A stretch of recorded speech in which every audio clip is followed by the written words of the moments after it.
नमस्कार।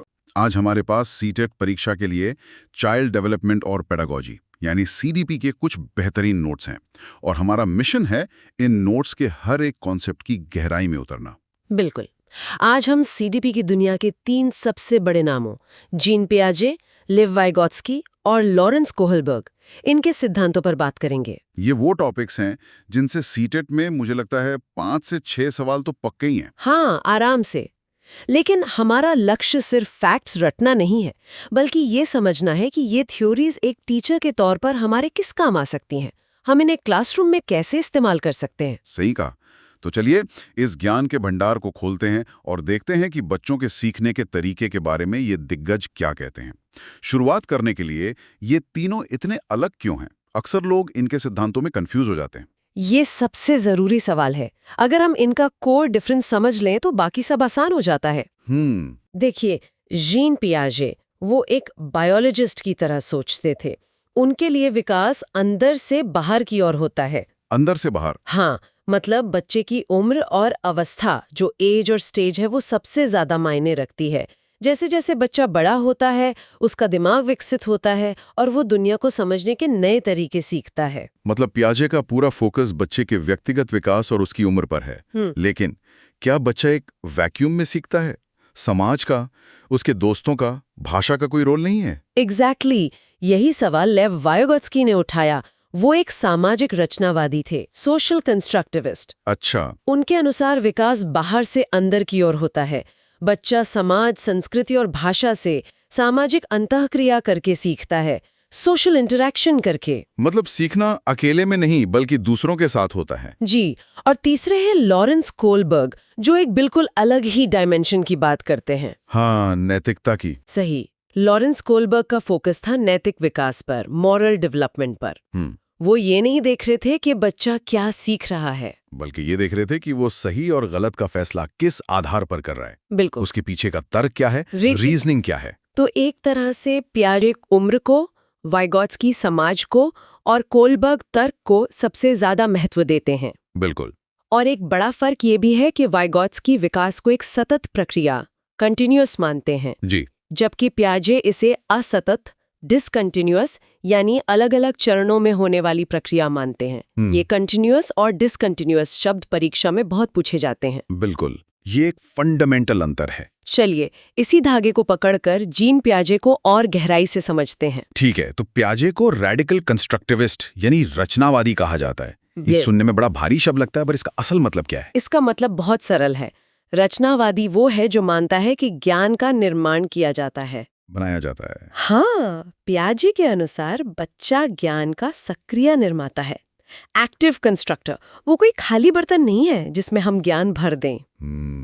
और एक टीचर के लिए इसका मतलब ये है कि हमें बच्चों को रटाने के बजाय उन्हें खोज करने का मौका देना चाहिए। तो पियाजे बच्चे को एक नन्हे वैज्ञानिक की तरह देखते हैं, लिटिल साइंटिस्ट। एकदम। जैसे एक वैज्ञानिक लैब में एक्सपेरिमेंट करता है, वैसे ही बच्चा अपनी दुनिया में चीजों को छूकर, तोड़कर, जोड़कर प्रयोग करता है और अपनी समझ खुद बनाता है। अच्छा, तो क्लास में पजल्स या ग्रुप एक्टिविटीज ये सब इसी सोच पर आधारित है? जी, कि बच्चों को करके सीखने का मौका दो। तो ये समझ बनती कैसे है? यहाँ एक शब्द है स्कीमा, स्कीमा जो बार बार आता है। स्कीमा का मतलब है ज्ञान की संगठित संरचना। इसे आप दिमाग में जानकारी के फोल्डर समझ सकते हैं। फोल्डर? हाँ, जैसे एक बच्चे ने 4 पैर वाले भौंकने वाले जानवर को देखा और उसके माता पिता ने बताया कि ये कुत्ता है। ये जानकारी उसके दिमाग में एक कुत्ता नाम के फोल्डर में सेव हो गई। यही उसका स्कीमा है। ठीक है, तो बच्चे के दिमाग में कुत्ते का एक फोल्डर बन गया। लेकिन दुनिया तो इतनी सीधी नहीं है। क्या होता है जब वो किसी ऐसी चीज को देखता है जो उस फोल्डर में फिट नहीं होती? बहुत बढ़िया सवाल। दिमाग उस नई जानकारी को कैसे प्रोसेस करता है? यहीं पर पियाजे की अनुकूलन की प्रक्रिया, एडेप्टेशन प्रोसेस आती है। इसमें 2 बहुत महत्वपूर्ण आइडिया है, आत्मसातकरण यानी असिमिलेशन और समायोजन यानी अकोमोडेशन। मान लीजिए बच्चा गली में एक और 4 पैर वाला भौंकने वाला जानवर देखता है, वो उसे भी अपने कुत्ते वाले फोल्डर में डाल देता है। अच्छा। ये है आत्मसातकरण यानी पुरानी जानकारी में नई जानकारी को ज्यों का त्यों फिट कर लेना। लेकिन अगर वो एक बिल्ली को देखे तो वो भी 4 पैर वाली है पर वो म्याऊं करती है। सही पकड़ा। अब बच्चा कंफ्यूज हो जाएगा। पियाजे ने इस स्थिति को असंतुलन डिसइक्विलिब्रियम कहा है। उसका पुराना फोल्डर काम नहीं कर रहा? हाँ, इस उलझन को दूर करने के लिए उसे अपने दिमाग के फोल्डर सिस्टम को अपडेट करना होगा। वो एक नया फोल्डर बनाएगा बिल्ली नाम से। अच्छा, तो ये है समायोजन? जी, ये है समायोजन, अकोमोडेशन, यानी पुराने स्कीमा को बदलना या नया स्कीमा बनाना। बेसिकली ये असिमिलेशन और अकोमोडेशन के बीच एक बैलेंसिंग एक्ट है और इसी बैलेंसिंग एक्ट से लर्निंग होती है। और हमारे सीटेट परीक्षार्थियों के लिए नोट्स में एक कमाल की टिप है। अगर प्रश्न में मॉडिफाई, एडजस्ट या मैनिपुलेट जैसे शब्द आएं तो जवाब हमेशा समायोजन ही होगा। बिल्कुल, और इस पूरी प्रक्रिया को संतुलित करने को ही इक्विलिब्रेशन कहते हैं। पियाजे ने विकास के 4 कारक भी बताए हैं जिन्हें हम MESC के कोड से याद रख सकते हैं। MESC? हाँ, मैच्योरेशन, एक्सपीरियंस, सोशल इंटरैक्शन और इक्विलिब्रेशन। यहाँ ध्यान देने वाली बात यह है कि पियाजे के लिए विचार पहले आता है, भाषा बाद में। अब आते हैं उन 4 अवस्थाओं पर जिनसे सीधे सवाल पूछे जाते हैं। पहली है संवेदी गामक अवस्था, सेंसरी मोटर स्टेज, जन्म से 2 साल तक। इस स्टेज में इंद्रियां ही शिक्षक होती हैं। Senses are teachers. बच्चा देखकर, सुनकर, छूकर, चखकर दुनिया को समझता है। इसकी सबसे बड़ी उपलब्धि है वस्तु स्थायित्व, ऑब्जेक्ट परमानेंस। अच्छा, ऑब्जेक्ट परमानेंस। ये वही है ना जो हम बच्चों के साथ पीकाबू खेलते हैं। हम अपना चेहरा छुपाते हैं और बच्चा हंसता है क्योंकि उसे पता है कि हम गायब नहीं हुए हैं, बस छुपे हैं। बिल्कुल सही पकड़ा। Out of site, not out of mind. अगर आप 9-10 महीने के बच्चे के सामने से उसका खिलौना चादर के नीचे छुपा दें तो वो जानता है कि खिलौना मौजूद है और वो चादर हटाकर उसे ढूंढेगा। ये कॉग्निटिव डेवलपमेंट में एक बहुत बड़ा मील का पत्थर है। जी, बहुत दिलचस्प है। दूसरी स्टेज है पूर्व संक्रियात्मक अवस्था, प्री ऑपरेशनल स्टेज, जो 2 से 7 साल तक है। इसमें कुछ कमियों की बात की गई है। हाँ, इस अवस्था में तर्क यानी लॉजिक पूरी तरह विकसित नहीं होता। इसकी 3 मुख्य सीमाएं हैं। पहली है जीववाद, एनिमिज्म। मतलब निर्जीव चीजों को सजीव समझना। हाँ, जैसे गुड़िया को चोट लगने पर रोना। ये तो मैंने अपने भतीजे में देखा है। वो अपनी टॉय कार से कहता था सो जाओ, और उसे कंबल भी उड़ाता था। जी, और दूसरी कमी है अहं केंद्रितता, ईगोसेंट्रिज्म। मतलब ये सोचना कि पूरी दुनिया वैसा ही सोचती और देखती है जैसा मैं। अच्छा। और तीसरी है अपलटावी, इरिवर्सिबिलिटी, यानी सोच को पलटने में असमर्थ होना। बच्चा ये तो जानता है कि 2 + 2 4 होते हैं, पर ये नहीं समझ पाता कि 4 - 2 भी 2 होता है। तो एक टीचर के लिए इन सीमाओं को समझना बहुत जरूरी है। बिल्कुल, ताकि वो बच्चे से ऐसी उम्मीदें ना रखे जो उसकी उम्र के हिसाब से संभव ही नहीं है। तो तीसरी और चौथी स्टेज में जाकर तर्क का विकास शुरू होता है। सही। तीसरी स्टेज है मूर्त संक्रियात्मक, कॉन्क्रीट ऑपरेशनल, 7 से 11 साल। यहाँ तर्क शुरू हो जाता है, लेकिन सिर्फ मूर्त चीजों के लिए। मतलब जिन चीजों को बच्चा देख या छू सकता है। हाँ, यहीं पर वो कॉन्जर्वेशन यानी संरक्षण सीखता है कि अगर एक चौड़े ग्लास का पानी एक लंबे ग्लास में डाल दें तो पानी की मात्रा वही रहती है। और इसीलिए शायद इसी उम्र में बच्चों को गणित के सवाल ब्लॉक्स या तस्वीरों की मदद से सिखाए जाते हैं, है ना? एग्जैक्टली। और चौथी और आखिरी स्टेज है अमूर्त संक्रियात्मक, फॉर्मल ऑपरेशनल, 11 साल के बाद। इसमें बच्चा अमूर्त चिंतन, एब्स्ट्रैक्ट लॉजिक करने लगता है। वो ईमानदारी, न्याय, लोकतंत्र जैसे कॉन्सेप्ट्स के बारे में सोच सकता है। इसी स्टेज में हाइपोथेटिको डिडक्टिव रीजनिंग यानी परिकल्पनात्मक निगमनात्मक तर्क विकसित होता है, जिसे वो एक वैज्ञानिक की तरह सोच पाता है। जी। तो पियाजे से हटकर अब वाइगोट्स्की पर आते हैं। हमने शुरू में बात की थी कि जहां पियाजे बच्चे को नन्हा वैज्ञानिक मानते हैं, वहीं वाइगोट्स्की के लिए बच्चा एक सामाजिक प्राणी है। बिल्कुल। वाइगोट्स्की का मानना था कि हमारा सारा संज्ञानात्मक विकास समाज और संस्कृति की देन है। उनके सिद्धांत के 3 आधार हैं, SCL। SCL? सोसाइटी, कल्चर और लैंग्वेज। समाज, संस्कृति और भाषा। ये तीनों बच्चे के विकास के औजार हैं, टूल्स हैं। उनके लिए सीखना विकास को आगे बढ़ाता है। Learning leads to development. Vygotsky के 3 बहुत ही प्रसिद्ध कॉन्सेप्ट्स हैं, ZPD, स्कैफोल्डिंग और MKO। ये शब्द सुनने में बड़े भारी लगते हैं। क्या आप इन्हें आसान भाषा में समझा सकती हैं? जरूर। इन्हें एक उदाहरण से समझते हैं। मान लीजिए एक बच्चा साइकिल चलाना सीख रहा है। ठीक है। वो पेडल मार सकता है पर बैलेंस नहीं बना पाता। तो जो वो अकेले कर सकता है और जो वो किसी की मदद से कर सकता है, उसके बीच का जो दायरा है वही ZPD है, जोन ऑफ प्रॉक्सिमल डेवलपमेंट। अच्छा, तो सीखने का स्वीट स्पॉट है ये। हाँ, सीखना इसी जोन में होता है। और इस सीखने में मदद कौन करता है? मदद करता है MKO, मोर नॉलेजेबल अदर। जी। ये कोई भी हो सकता है, माता पिता, बड़ा भाई या दोस्त जिसे साइकिल चलानी आती हो। और MKO जो मदद देता है उसे स्कैफोल्डिंग कहते हैं। हाँ, MKO जो अस्थायी मदद, टेम्पररी हेल्प देता है, उसे स्कैफोल्डिंग कहते हैं। जैसे साइकिल सिखाते समय हम शुरू में पीछे से सीट पकड़ते हैं और जैसे ही बच्चा संतुलन बनाने लगता है हम हाथ हटा लेते हैं। बिल्कुल, ये अस्थायी मदद ही स्कैफोल्डिंग है। अच्छा, तो स्कैफोल्डिंग है मदद देने का तरीका और MKO है मदद देने वाला व्यक्ति। ये अंतर समझना परीक्षा के लिए बहुत जरूरी है। आपने बिल्कुल सही सार निकाला है। और भाषा पर वाइगॉत्स्की का क्या विचार था? मुझे याद है पियाजे इसे ज्यादा महत्व नहीं देते थे।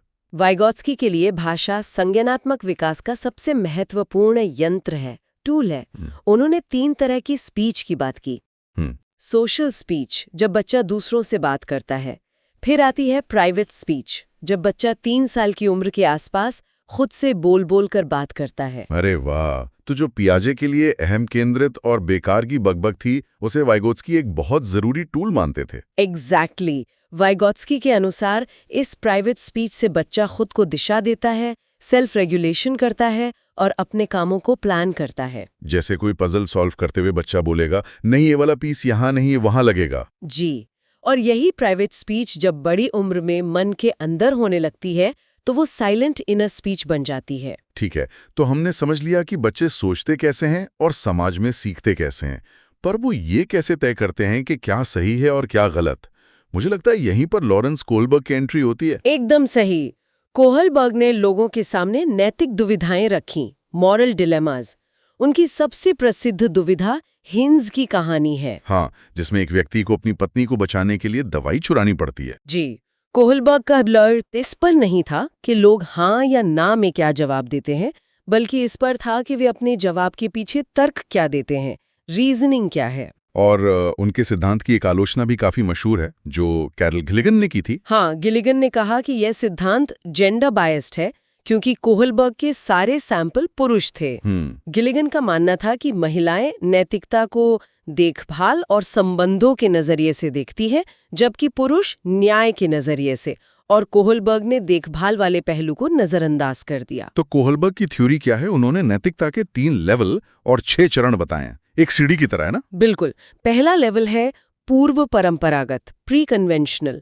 यहाँ बच्चे के लिए नैतिकता बाहरी होती है, सजा या इनाम के आधार पर। हाँ, स्टेज 1 में बच्चा सजा से बचने के लिए आज्ञा मानता है। स्टेज 2 जैसे को तैसा वाली है, टिट फॉर टैट। तुम मेरी पीठ को जाओ, मैं तुम्हारी खो जाऊंगा। मतलब छोटे बच्चों वाली नैतिकता। हाँ। दूसरा लेवल है परंपरागत, कन्वेंशनल। हाँ, यहाँ बच्चा समाज के नियमों को अपना लेता है। स्टेज 3 में अच्छा लड़का अच्छी लड़की बनने की कोशिश होती है, माँ बाप को खुश करने के लिए। जी। और स्टेज 4 में कानून और व्यवस्था का पालन होता है। यहाँ सोच होती है कि नियम नियम है और उनका पालन करना ही चाहिए, चाहे कुछ भी हो जाए। ज्यादातर लोग इसी लेवल पर रहते हैं। बिल्कुल। और सबसे ऊंचा लेवल है उत्तर परंपरागत, पोस्ट कन्वेंशनल। यहाँ तक बहुत कम लोग पहुंच पाते हैं। जी, यहाँ नैतिकता व्यक्तिगत सिद्धांतों पर आधारित होती है। स्टेज 5 में सामाजिक अनुबंध, सोशल कॉन्ट्रैक्ट की समझ आती है कि नियम समाज की भलाई के लिए है और बदले जा सकते हैं। हाँ, और स्टेज 6 जो सबसे ऊंचा स्तर है वो है सार्वभौमिक नैतिक सिद्धांत का, यूनिवर्सल एथिक्स। यहाँ व्यक्ति अपने विवेक के आधार पर फैसले लेता है जो मानवता के हित में होते हैं, भले ही वो कानून के खिलाफ क्यों ना हो। जैसे गांधी जी या नेल्सन मंडेला। बिल्कुल। ठीक है, तो अब तक हमने जो भी पढ़ा है उसे जल्दी से 5 गोल्डन पॉइंट्स में दोहरा लेते हैं जो सीधे परीक्षा में मदद करेंगे। जरूर। पहला, बच्चे नन्हे वैज्ञानिक हैं और ज्ञान का निर्माण करते हैं, ये सोचें। पियाजे की। दूसरा, बच्चे समाज और संस्कृति से सीखते हैं और भाषा एक टूल है, ये कहते हैं वाइगॉत्स्की। तीसरा, किसी की मदद से सीखने वाले दायरे को क्या कहते हैं? ZPD। और जो अस्थायी मदद दी जाती है वो है स्कैफोल्डिंग। चौथा, खुद से बोल बोलकर अपने काम को दिशा देना। ये है प्राइवेट स्पीच। और 5वां, पुराने स्कीमा में नई जानकारी को फिट करना। एसिमिलेशन है, लेकिन पुराने स्कीमा को बदलना एकोमोडेशन है। शानदार। ये पॉइंट सीधे सीधे एमसीक्यूज में पूछे जा सकते हैं। हाँ, अगर ये 5 बातें भी याद रह गई तो कई सवाल हल हो सकते हैं। तो इन सब का क्या मतलब है? आज हमने 3 अलग-अलग लेंस से देखा कि एक बच्चा कैसे सीखता है, सोचता है और नैतिक निर्णय लेता है। ये तीनों थ्योरीज एक दूसरे से अलग हैं, पर क्या ये एक दूसरे की विरोधी हैं? ये एक बहुत गहरा सवाल है। ये विरोधी नहीं बल्कि पूरक है, कॉम्प्लीमेंट्री है। और अंत में एक विचार छोड़ जाती हूँ, खासकर उन लोगों के लिए जो टीचर बनने वाले हैं। सोचिए, क्लासरूम में एक बच्चा एक ही समय में इन सभी प्रक्रियाओं से गुजर रहा होता है। अच्छा। वो पियाजे की किसी स्टेज में है, साथ ही वो अपने दोस्तों से यानी वाइगोत्स्की के अनुसार कुछ नया सीख रहा है, और उसी समय वो ये भी तय कर रहा है कि चीटिंग करना सही है या गलत, यानी कोहलबर्ग। विकास कोई सीधी रेखा नहीं है। बिल्कुल नहीं, यह एक जटिल और खूबसूरत प्रक्रिया है। एक अच्छा टीचर वही है जो बच्चे के विकास के इन सभी पहलुओं को समझता है। अगर आपने इन कॉन्सेप्ट्स को इस गहराई से समझ लिया है तो सीटीटी का सीडीपी वाला हिस्सा आपके लिए बहुत मजबूत हो जाता है। अपनी तैयारी जारी रखें।